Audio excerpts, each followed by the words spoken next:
After ng 8 winning streak ng Lakers, naputol yan dahil sa mga role player na inabot ng injury mula dito kay Lolo Bron, Hachimura, Hayes at Luka at iba pa dyan. Dyan din sila inabot mismo ng 4 na magkakasunod na lose streak na nagdala mismo sa kanila sa pang-5 seed sa Western. And after naman na makabalik itong si Luka sa lineup, nakuha ng Lakers ang 2 magkasunod na panalo, and after naman na bumalik itong si Lolo Bron, naputol ulit yan at 2 magkasunod din na talo yung nakuha ng mga to, na dahilan kung bakit naagawan sila ulit sa top 3 seed nitong Denver Nuggets. At mayroon ngayon itong si Lolo Bron na 2-1 record since nang bumalik ito from injury. Sinabi ni JJ Redick ang defensive play yung kailangan ng mga to na pagpokusan kung gusto nilang maibalik sa kanila ang winning ways na nagawa nila last 3 weeks ago with complete and healthy roster, katulad ngayon na dahil nga bumalik na yung healthy situation ngayon nitong Lakers pagdating sa roster. At sinabi nitong si Luka na kailangan naman nila ngayon na bawasan ang pagiging overconfident sa games,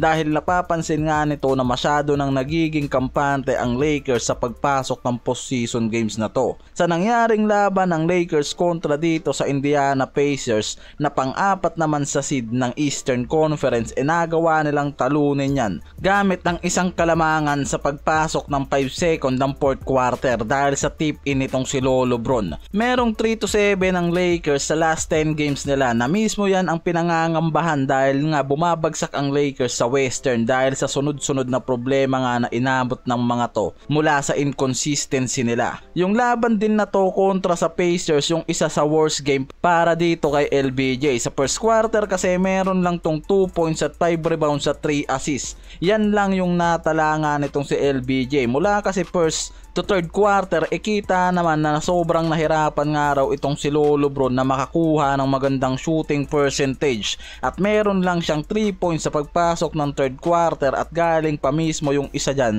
galing sa free throw niya, at meron siyang 0 out of 6 shooting. At ito rin ang unang pagkakataon nga raw nitong si Lolo Bron mula sa 1,553 games niya sa NBA na hindi siya nakapagtala ng field goal sa unang 3 quarter, na mismong naging critical nga yung record nitong si LBJ sa nangyaring laban na yan, even na nakuha nila ang panalo at putulin pa mismo nila ang 5 winning streak nitong Indiana Pacers sa Eastern. At sa huling segundo ng 4th quarter, itong si LBJ pa yung nakakuha ng buzzer beater from tip-in galing sa sablay na tira nitong si Luka, na mismong dahilan para makuha nila yung isang kalamangan, na parang ang lumalabas pa nga itong si LBJ ang naging hero sa laban na yan, even na bumagsak yung averaging points niya. Nabawi nga raw agad yan itong si Lolo Bron sa pagpasok ng 4th quarter, at meron lang siyang 13 points mula sa 10 straight points niya pagpasok ng 4th quarter lang, at 13 rebounds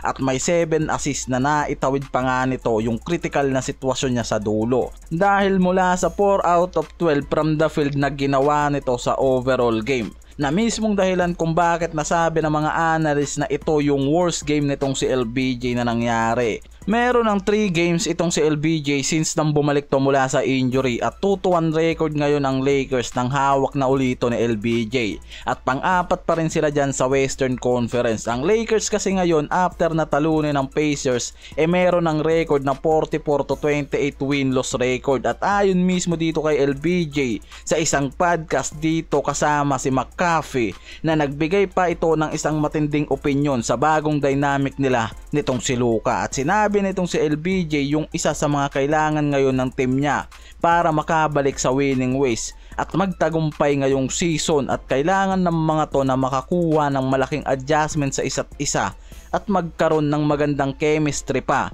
at magtulungan para sa pare-parehas nilang goal na maging isang champion contender this season. At syempre yung pinaka-importante nga raw dyan ayon kay LBJ yung pagiging healthy ng kanilang roster hanggang sa pagpasok ng playoffs na to.